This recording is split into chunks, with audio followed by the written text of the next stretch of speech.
Hampir separuh investasi di Kabupaten Temanggung sepanjang 2025 berasal dari sektor UMKM. Kepala DPM PTSP Temanggung menyebut pertumbuhan UMKM berjalan seiring dengan perusahaan menengah dan besar. Iklim investasi yang positif diharapkan mampu mendorong penyerapan tenaga kerja serta kesejahteraan.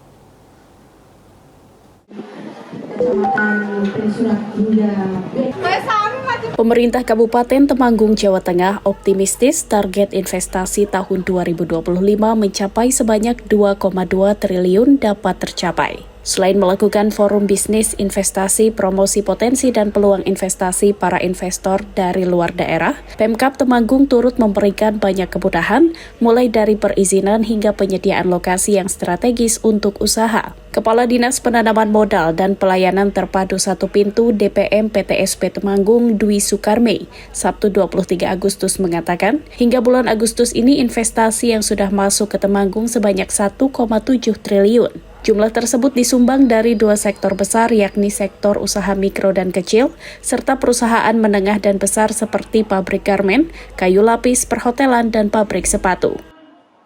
Di tahun 2024 maupun di tahun 2025 yang kita potong di bulan Agustus ini, hampir 49% itu investasi bergerak di bidang UMKM. Yang 51% itu non-UMKM atau perusahaan-perusahaan menengah dan besar. Tentunya dengan melihat data tersebut, kami harus dua beriringan ini. Baik dari teman-teman UMKM maupun teman-teman perusahaan menengah besar harus kita gandeng erat ini. Karena apa?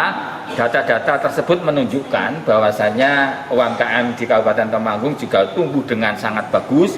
Teman-teman perusahaan yang menengah besar juga tumbuh sangat bagus. Pihaknya berharap iklim investasi yang semakin baik ini dapat memberikan dampak positif bagi Temanggung, diantaranya manfaat penyerapan tenaga kerja, pertumbuhan ekonomi daerah, serta peningkatan kesejahteraan warga. Dari Temanggung, Jawa Tengah, Firman Eko Handi, Kantor Berita Antara mewartakan.